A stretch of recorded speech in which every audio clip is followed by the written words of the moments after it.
Get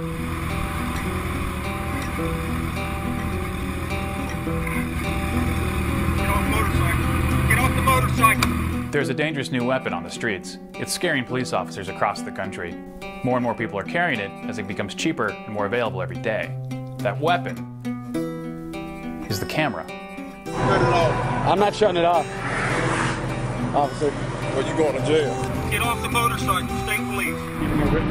You keep filming me, I'm going to take it from you, understand? I'm not putting the camera down until you... We're rolling, bud. We're rolling. You hit me. You can't take pictures on federal property. You need to... That's the law. Property is being protected. The laws surrounding public photography and the recording of police encounters are vague and complicated, subject to variance from one local jurisdiction to the next. Software developer and libertarian blogger Antonio Musumeci found himself in the midst of this legal fog in late 2009. I had come across a story randomly about this fellow named Julian Heiklin, a 77 or 78-year-old at the time, who was doing jury nullification outreach in Manhattan, not far from where I work. Heiklin is a legal activist known for passing out jury nullification literature outside of courthouses, and often getting arrested for doing so, in his particular style of passive resistance. Are you to place me under arrest? You're under arrest.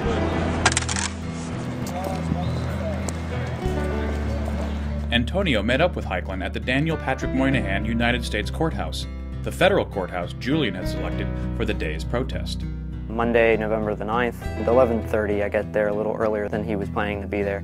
I had a little spy cam on my belt, and I had a Canon FS100 flash camera. It's about the size of a soda can. Eventually he showed up, and almost instantly two, I suspect, court officers showed up and looked like they were giving him some grief. You got something to do? Stand here, can I? Just seeing what's happening. They tell him he can't be there. He disagrees. Clifford Barn then shows up, the arresting officer. In the jurisdictions of which I'm aware, there's no prohibition on video recording or photographing things when you're standing in a public place and you're looking at another public place. Eugene Volokh, a law professor at UCLA, who runs the popular law blog The Volokh Conspiracy, explains that citizen ignorance of the law sometimes allows police to get away with more than they otherwise would. Not everybody knows what the law is, and sometimes not even all police officers know what the law is. Not film the building. Why, is it illegal? Is there a law? So there sometimes are myths that spring up about how this is supposedly illegal, that's supposedly illegal. You can't take pictures of federal property. 12 states have laws banning the audio recording of conversations in which both parties have not consented. This is how many cases involving filmed police encounters are prosecuted. My civil liberties are being violated at this moment while you videotape. But as it happens, the unfortunate reality is that often police officers can intimidate people into not doing things they otherwise legally could. Officers employed intimidation tactics against Musumeci as they arrested protester Julian Heiklin. You work for? News agency. Oh, okay. Cool. Let me see your ID. I don't need to show you that. You absolutely do. I'm a listener of Free Talk Live. It's a libertarian radio show out of New Hampshire. The people who run the show often say, well, if you're approached by a cop and they ask, like, why are you there, why are you filming, tell them you're a producer for Free Talk Live, because anyone can call up the show and provide news. Well, I did that, and they assumed that it was commercial. And so he instantly arrested me without warning. Go ahead and sit down. You're under arrest, too. For what? A press card on you. Sure. Sit down. Well, you're okay. Sit down. Two people are holding me.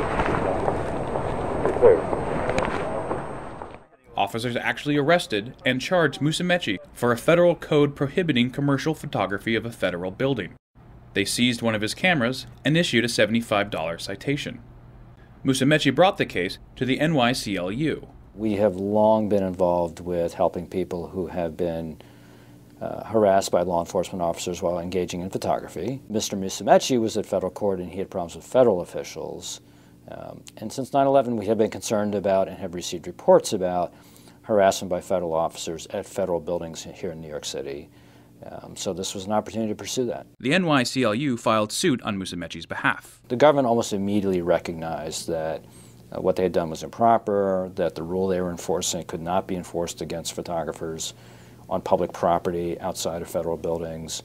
and consequently very quickly agreed to a settlement in which they would recognize, as they have done, that this sort of photography is completely lawful and there's no prohibition against it. The government agreed in the settlement in this case to send a written directive to all Federal Protective Service officers informing them that there was no prohibition against photography from public property of federal courthouses. And the rule is very clear: people can engage in public photography of federal buildings. While the issue of filming on federal property may be closer to resolution, the question of recording encounters with police is still an open one. Here's what photographers should keep in mind. It's legal to film federal buildings in public spaces. We got one coming for me. Know your local wiretapping laws before filming. Ask which ordinance is being enforced, if challenged by law enforcement. You live here? But unless federal courts make a ruling, the law will remain necessarily murky, explains Volokh. First Amendment applies to all states and to the federal government. But the Supreme Court has never made it quite clear what the rules are with regard to news gathering under the First Amendment. And in a new media world, where every blogger with a cell phone camera is a potential journalist, the umbrella of news gathering protection may need to be quite large. Turn that goddamn thing off and get out of here.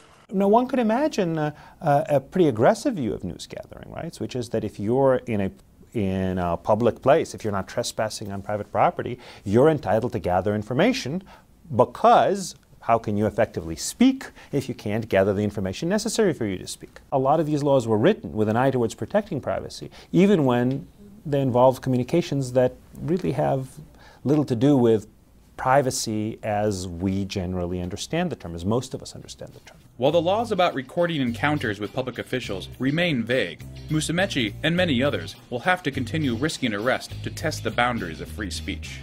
And unfortunately, law enforcement officials have confused public photography with dissent or espionage or criminal activity, and that's just wrong. When you're talking about police officer interaction with citizens, by and large, there's a lot of benefit to having them be recorded and then be monitored. Most government action ends up being better done when it is done in public. You know the law, sir? Absolutely, I'm an officer. There's nothing better than being able to, provide objective reality, this film footage, and then just putting your little spin on it and just say, well, make your own decision, or that there's just nothing the government can do about it without outright banning, cell phone cameras. For Reason TV, I'm Hawk Jensen.